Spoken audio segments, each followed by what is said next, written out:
Hi hello నమస్తే. అందరూ 'కల్కి' సినిమా అయితే బీభత్సంగా చూసేసుంటారు. 'కల్కి' సినిమాలో చాలా మందికి చాలా డౌట్స్ అయితే ఉంటాయి. ఎవరు ఈ అశ్వత్థాముడు? ఎవరు ఈ కర్ణుడు అని. సో, నేను గూడా మీకొక క్లియర్ ఎక్స్‌ప్లనేషన్ ఇవ్వడానికే వచ్చాననమాట. ఫస్ట్ మనం అశ్వత్థాముడు గురించి మాట్లాడుకుందాం. అసలు అశ్వత్థాముడు నిజంగానే బ్రతికి ఉన్నాడా? ధర్మరాజు ధర్మం తప్పాడా? మహాభారతంలో ఒక ప్రత్యేకమైన లక్షణాలతో జన్మించిన వాడు అశ్వత్థాముడు. శివుడితో సమానమైన ధైర్య సాహసాలు కలిగిన కొడుకుని పొందాలన్న ఉద్దేశంతో ద్రోణుడు శివుడి గురించి ఘోర తపస్సు చేస్తాడు. అతని తపస్సుకు మెచ్చిన శివుడు ద్రోణుడిని అనుగ్రహించి అతనికి పుత్ర సంతాన భాగ్యాన్ని కలిగిస్తాడు. ఈ క్రమంలో ద్రోణాచార్య, కృప దంపతులకు అశ్వత్థామ జన్మిస్తాడు. శిశువు పుట్టినప్పుడు ఏడ్చిన ఏడుపు గుర్రం అరుపులా వినిపించడంతో ఆ శిశువుకి ఆ దంపతులు అశ్వత్థామ అని పేరు పెడతారు. అలాగే అశ్వత్థామ పుడుతూనే నుదుటిపై మణితో పుడతాడు. ఆ మణి నుదుటిపై ఉన్నంత వరకు ఏ ఆయుధం వల్ల కానీ, దేవతల వల్ల కానీ, నాగుల వల్ల కానీ అశ్వత్థామకి ఎలాంటి భయం ఉండదు. ఆకలి దప్పుకలు ఉండవు. అలాంటి అశ్వత్థామ ఇప్పటికీ జీవించే ఉన్నాడంటారు. నిజంగా ఇది నిజమేనా? ఇందులో ఏదైనా ఫాల్స్ న్యూస్ ఉందా అని అందరికీ ఆశ్చర్యం కలగక మానదు. మన భారతాన్ని శ్రీకృష్ణ భగవాన్ని నమ్ముతున్నాం కాబట్టి అశ్వత్థామ ఇంకా జీవించి ఉన్నాడనే నమ్మకం తప్పదంటున్నారు ఆధ్యాత్మికవేత్తలు. అసలు అశ్వత్థామ ఎప్పుడు చనిపోయాడు? ఆయన ఇంకా బ్రతికే ఉన్నాడు అనేదానికి కారణం ఏంటి? ఇంతకీ ఆయన్ని ఎవరు శపించారు? ఇలాంటి ఎన్నో ప్రశ్నలతో మీరు కంగారు పడుతున్నారు కదా. టెన్షన్ పడకండి మావా, నేనున్నాగా, అక్కడికే వస్తున్నా. ప్రతి దానికి మీకు సమాధానం దొరుకుతుంది. మహాభారత యుద్ధం జరుగుతున్న సమయంలో ద్రోణాచార్యుడు శక్తిని ఆపడానికి కృష్ణుడు ధర్మరాజుతో అబద్ధం చెప్పిస్తాడు. ధర్మరాజు ఏమిటి, అబద్ధం చెప్పడం ఏమిటి అని అనుకుంటున్నారా? ధర్మాన్ని రక్షించడానికి అప్పుడప్పుడు ఇలాంటి అధర్మమైన పనులు చేయక తప్పదంటున్నాయి మన పురాణాలు. ఆ క్రమంలో యుద్ధం జరుగుతున్నప్పుడు అశ్వత్థామ అతహ అని ధర్మరాజుతో గట్టిగా చెప్పించిన కృష్ణుడు తర్వాత కుంజరహ అని పలికే సమయంలో బేరీలు మోగిస్తాడు. అసలు ఇలా చేయడానికి కారణం ఏమిటో, ద్రోణుడు శక్తిని నిర్వీర్యం చేయడానికి తన కొడుకైన అశ్వత్థామ మరణించాడని తెలిస్తే ద్రోణుడు చెలించిపోయి శక్తిని కోల్పోతాడని శ్రీకృష్ణుడికి తెలుసు. అందుకే ఎప్పుడు అబద్ధం చెప్పని ధర్మరాజుతో ఆ మాట పలికిస్తాడు.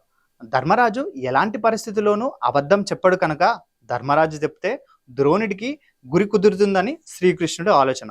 ఇలా శ్రీకృష్ణుడి ఆలోచనకు అనుగుణంగానే ధర్మరాజు అశ్వత్థామ అతహ అని పలికినప్పుడు తన కుమారుడు చనిపోయాడని ద్రోణుడు తలిచి అప్పటికప్పుడు అస్త్ర సన్యాసం చేస్తాడు. నిజానికి శ్రీకృష్ణ భగవానుడికి కావాల్సింది అదే. ద్రోణుడు అస్త్ర సన్యాసం చేస్తే మిగతా వారిని సులువుగా పాండవులు ఓడిస్తారు. అందుకే ధర్మరాజుతో అలా చేయిస్తాడు. ఇంతకీ అశ్వత్థామ యుద్ధంలో నిజంగా చనిపోయాడా అంటే అది లేదు. అక్కడ చనిపోయింది అశ్వత్థామ అనే ఓ ఏనుగు. ఇక్కడ కూడా మీకు నెపోటిజం ఉందన్నట్టు అనిపించట్లేదు?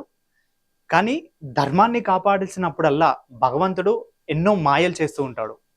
ఇలా ఎప్పుడైతే ద్రోణుడు అస్త్ర సన్యాసం చేస్తాడో అదే అదనుగా దృష్టద్యుమ్నుడు పాండవుల గురువైన ద్రోణాచార్యుణ్ణి మట్టుబెడతాడు. అయితే తండ్రి మరణ వార్త తెలిసిన అశ్వత్థాముడు పాండవులను ఎలాగైనా చంపేయాలన్న కసితో ఊగిపోతాడు. దుర్యోధనుడి అనుమతితో పాండవులను చంపేందుకు రంగంలోకి దిగి దొరికిన వారిని దొరికినట్టుగా మట్టుబెడతాడు.